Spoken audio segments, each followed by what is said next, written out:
What's going on, everybody? We just got the Diablo II Resurrected PTR 2.5 patch notes, and apparently it's already live. Terror Zones now live. So what is Terror Zones? I haven't read this yet. Let's go through it. Welcome back. Our next testing period, PTR 2.5, goes live on August 25th at 10 a.m. Pacific Time, which is about 11 minutes ago. We're excited to share that this PTR will be debuting Terror Zones, an experimental feature, and introducing a variety of bug fixes to address feedback the community's provided to us. Alright, so what are Terror Zones? The journey to level 99 is a celebrated experience for players, and quite the milestone if achieved. A rite of passage, even. We want to offer an alternative to repeatedly farming Baal, Diablo, or Nilithak.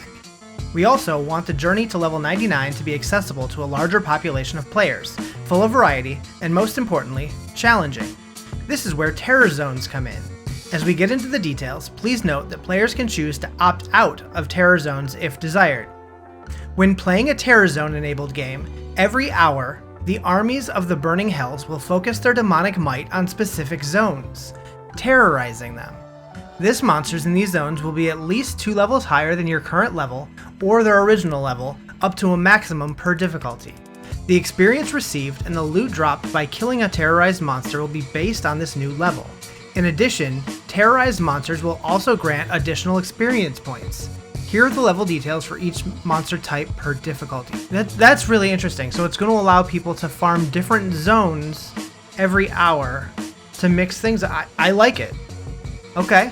Normal. Base plus 2 levels up to 45.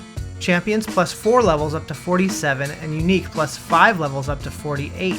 Nightmare goes up to 74 for uniques. And Hell goes up to 99. The base player level used for the above calculations are taken from the creator of the game. If the host leaves the game, a new player will be selected for the base. Okay. Upon entering a Terror Zone enabled game, you'll be informed of the current terrorized areas through a message sent to you via the chat box. When the time for a new terrorized zone draws near, you'll be informed of the impending changes via the chat box. In addition, you'll be informed that you're entering a terrorized area by several indicators. Unique iconography next to the terrorized monster's name, on-screen text and messaging, special audio cue, and an in-game text on the auto map. Here's a complete list of all the zones that can become terrorized during the PTR. So Act 1, Bloodmourn Den of Evil, Cold Plains in the Cave, Burial Ground, the Crypt and the Mausoleum, Dark Wood, Black Marsh, the Forgotten Tower, Jail, Cathedral and Catacombs, Tristram, and the Moo Farm. So that's a good chunk of Act 1.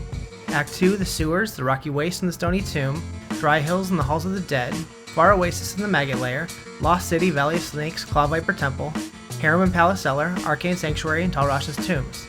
Okay. Act 3, Spider Forest and Spider Cavern, Flare Jungle, Flare Dungeon, Lower Karast, Karast Bazaar, Ruined Temple, Disused Fane, Karast Sewers, Travancore, Durance of Hate. Act 4, Outer Steppes and Plains of Despair, River of Flame, Chaos Sanctuary. Act 5, Bloody Foothills, Frigid Highlands, Glacial Trail, Crystalline Passage, Frozen River, Ariat Plateau, Nilithak's Temple, Halls of Anguish, Halls of Pain, Halls of Vaught, Ancient's Way, the Icy Cellar, Worldstone Keep, Throne of Destruction, and the Worldstone Chamber. Huh. Please note that during the duration of the PTR, changes to the behavior of Terror Zones may occur based on learnings from testing and player feedback. Alright, so rather than just talking about it, let's install this and take a look real quick. Okay, so upon loading into the PTR, looks like we have a ham? Alright, we have a paladin. Oh, a Hammerdin. Okay, got it. Trap Assassin, Smite Paladin, Javazon, Wind Druid, Hydra Sorceress, Berserker Barb, Summon Necromancer, Meteor Sorceress, a Nightmare Hammerdin, a Nightmare Lightning Sorceress. That's funny. What's going on there? A Kick Assassin in Nightmare, and a Normal Sorceress. Why is this an issue that they've had on PTR multiple times, where it puts random body armor on the end of a staff? I don't know. Okay, so Corrupted Tremors strike the jail. Oh, it's behind my camera. So in the chat here, Corrupted Tremors strike jail. Alright, so we have a character the way that I like it. We will now go to the jail and see what this looks like. Terrorized, so it says right here. Very clear indicator. And then, okay, so they have that little symbol on their name at the top. So you can very, very clearly tell what's terrorized. I do wish that you could actually see like what level monsters were, but I'll have to take them for their word. But I like that this gives you incentive to do different areas.